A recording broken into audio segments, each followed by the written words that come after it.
Family, स्वागत आहे तुमचं माझ्या नवीन एका व्हिडिओमध्ये। तर व्हिडिओ चालू करायच्या अगोदर सर्वांना गणेश चतुर्थीच्या खूप खूप शुभेच्छा। तर कालच आपल्या सर्वांच्या घरी लाडके बाप्पा आपले विराजमान झाले। तर लाडक्या बाप्पांना 10 दिवस वेगळ्या वेगळ्या मोदकांचा नैवेद्य आपल्या घरात दाखवला जातो। तर आपली रेसिपी त्या रिलेटेडच आहे, तर पटकन होते, जास्त टाइम नाही लागत। तर हे इन्स्टंट कढाई मोदक आहेत। तर बघूया त्यासाठी लागणारं साहित्य आणि रेसिपी चालू करायच्या अगोदर आपल्या चॅनलवरती नवीन असतील तर सबस्क्राइब करा, रेसिपी आवडली असेल तर लाईक करा। तर चला बघूया त्यासाठी लागणारं साहित्य आणि रेसिपी।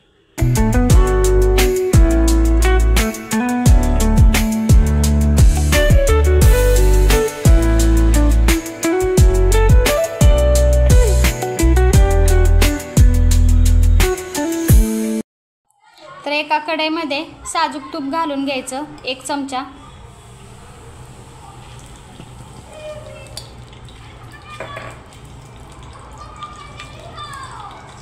त्याच्यानंतर 1 वाटी एवढी मिल्क पावडर आहे। ही तुम्ही मेजरमेंट घेताना व्यवस्थित घ्यायचं। तर ही वाटीचं मेजरमेंट ठेवलंय मी, म्हणजे आपल्याला बाकीचं साहित्य घालायला बरं पडतं मोजून। तर मिल्क पावडर भाजताना गॅसची फ्लेम एकदम स्लो ठेवायची, कुठेही जास्त करायची नाही, कारण मिल्क पावडर पटकन खाली चिटकते। तर एवढी मिल्क पावडर भाजायला जवळजवळ 5-7 मिनिटं जातात। मस्त खरपूस होईपर्यंत भाजायची चांगली, आपल्याला मोदक मस्त होतात। तुम्ही नक्की ट्राय करून बघा। आता ह्या घाई गडबडीमध्ये हे मोदक करायला एकदम सोपे आहेत, आणि मेजरमेंट घेताना परत एकदा अचूक घ्या, म्हणजे मस्त होतात मोदक। तर मी वाटीचं मेजरमेंट घेतले, त्यानुसार तुम्ही जो कुठलाही मेजरमेंट घेतील तर त्याच्याबरोबर दूध घालताना हाफ घालायचं, बरोबर असं नाही घालायचं। आणि साखर आपल्याला जसं गोड पाहिजे त्यानुसार घ्यायची। साखर थोडीशी कमी घातली तरी चालतेच, कारण मिल्क पावडर आपली ऑलरेडी गोडसर अशी असते, त्याच्यामुळे साखर थोडी कमी घातली तर अतिउत्तम। आणि ह्याच्यामध्ये तुम्हाला जर आवडत असेल तर थोडंसं चवीपुरतं किंवा अशी थोडीशी टेस्ट यासाठी डेसिकेटेड कोकोनट जरी टाकलं ना तरी मस्त टेस्ट येते।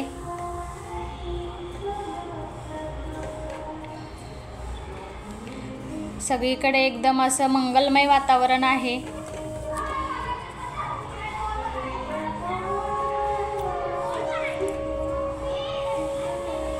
गणपती बाप्पा येतो, 10 दिवस कसे निघून जातात कळत नाही, मस्त वाटतं।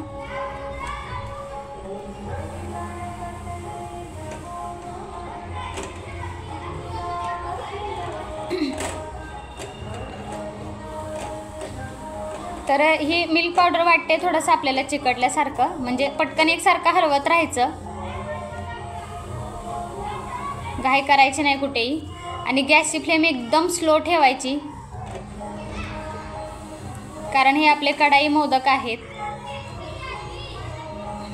त्याच्यामुळे आपल्याला मिल्क पावडर पूर्ण लाल करायची आहे। ही बघा अशी व्हायला पाहिजे। आणि दूध घालताना पटकन एकदम घालायचं नाही दूध, थोडं जसं लागेल जसं बॅटर बनत जाईल तसं अंदाजानुसार होतच जायचं। तर ही अर्धी वाटी एवढं दूध घेतलं होतं मी 1 वाटी मिल्क पावडरला। आणि साखर आपल्या आवडीनुसार घालायची, मी थोडीशीच घातले। आणि थोडीशी वेलची पावडर घालायची, वेलची पावडरने मस्त स्मेल येतो। आणि दूध घातल्यानंतर असं वाटतं ते पातळ झाले, पण नाही पातळ होत। 5 मिनिटं असं शिजू द्यायचं हे व्यवस्थित। गॅसची फ्लेम कुठेही फास्ट करायची नाही, एकदम लो फ्लेमवर बनवायचे मोदक।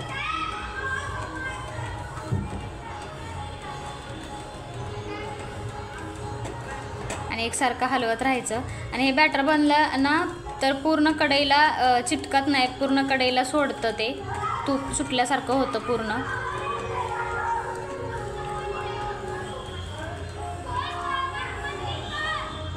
तर हे बघू शकता तुम्ही। आता हे बॅटर पूर्ण तयार झाले आपल्याला।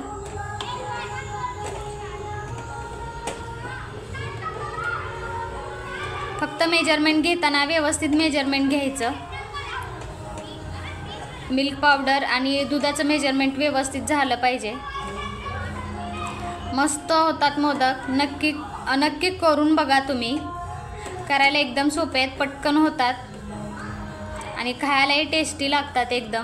एकदम मार्केट मधले जसे आपण आणतो ना मावा मोदक तसे लागतात. तुम्हाला आवडत असतील तर ह्याच्यात ड्रायफ्रूट्ससुद्धा ॲड करू शकता. आमच्या घरी ड्रायफ्रूट्स आवडत नाहीत अजिबात, त्याच्यामुळे मी ह्याच्यात ड्रायफ्रूट्स वगैरे टाकले नाही आहेत.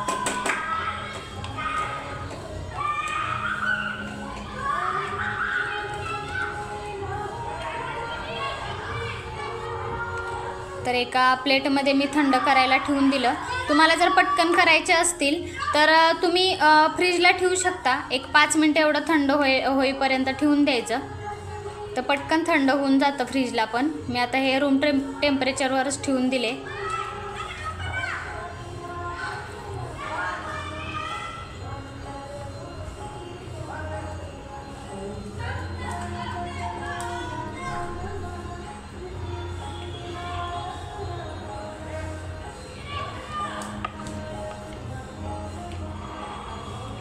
तर हे असंच थंड करायला ठेवून द्यायचं. एक 10 मिनटं लागतं थंड व्हायला रूम टेम्परेचरवरती पण.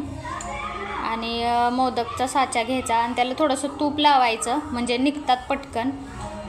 तर एवढ्या मिल्क पावडरचे जवळजवळ 6-7 झाले चांगले मोदक. तर आता मोदकचा साचा माझ्याकडे छोटा आहे. तर तुम्हाला जास्त बनवायचे असेल तर मिल्क पावडर जास्त घ्यायची आणि मेजरमेंट व्यवस्थित ठेवायचं. मस्त होतात मोदक.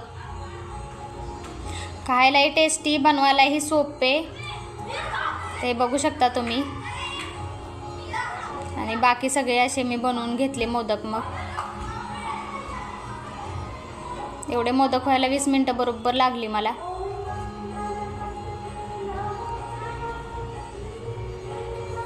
तर रेसिपी आवडली असेल तर लाईक करा आणि छान कमेंट करायला पण विसरू नका. सर्वांना गणेश चतुर्थीच्या परत एकदा खूप शुभेच्छा.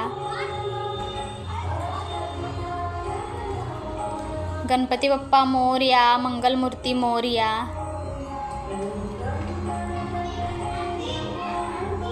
तर चॅनलवरती जर नवीन असतील तर चॅनलला सबस्क्राईब करायला विसरू नका. भेटूया अशाच नवीन